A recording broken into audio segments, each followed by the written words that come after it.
एक औरत हमारे घर के सामने किराए के मकान में रहती थी। उसके 2 बच्चे थे जिनके साथ वो रोज शाम को अपनी छत पर खेलने के लिए ले आया करती थी।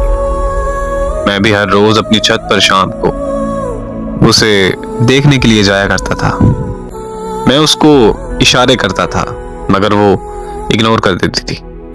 इस बात को 6 महीने गुजर चुके थे मगर वो मेरी तरफ देखती तक नहीं थी। तब मेरी उम्र 18 साल थी और तब वो मुझसे काफी ज्यादा बड़ी थी, इसलिए शायद वो मुझे बच्चा समझकर इग्नोर कर देती थी।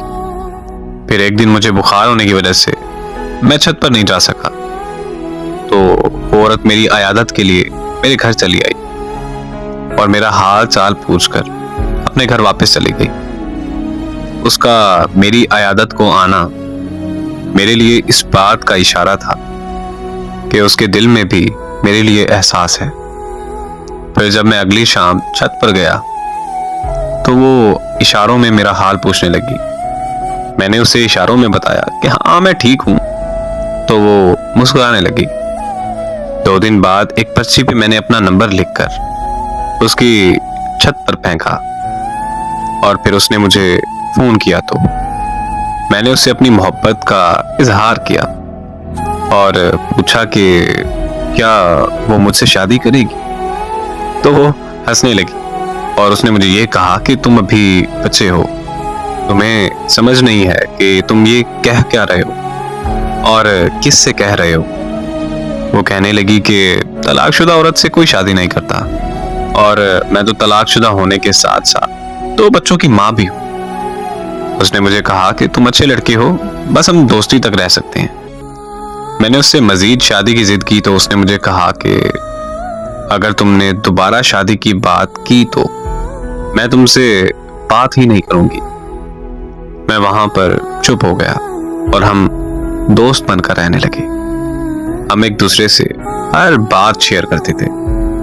एक रात हमारी फोन पर बात हो रही थी कि उसने बताया कि वो घर पर अकेली है क्योंकि उसके अम्मी अब्बू शहर से बाहर गए हैं। ये सुनते ही मैं उसके घर के बाहर पहुंच गया और उसे दरवाजा खोलने को कहा, लेकिन उसने दरवाजा खोलने से इनकार कर दिया।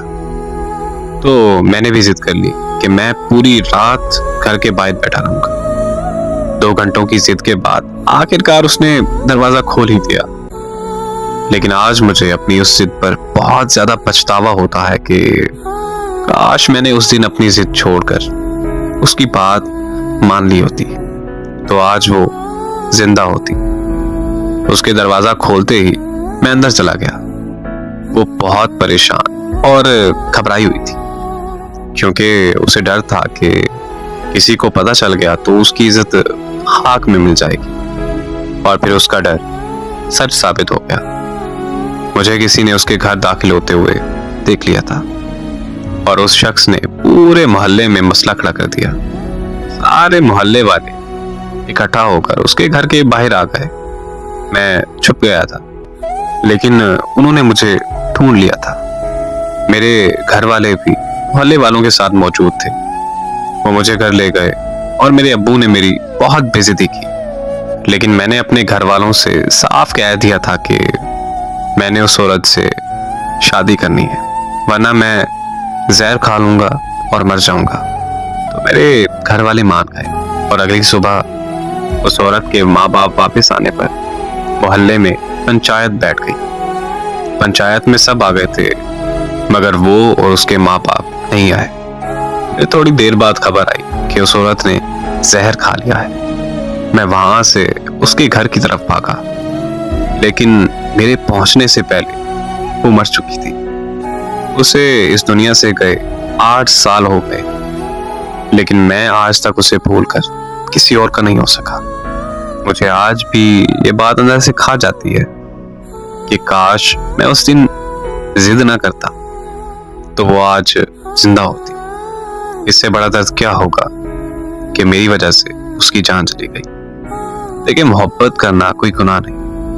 जब सच्ची मोहब्बत हो जाए तो वो रंग रूप, अमीर गरीब, काला गोरा या उम्र में फर्क मोहब्बत में नहीं देखा जाता।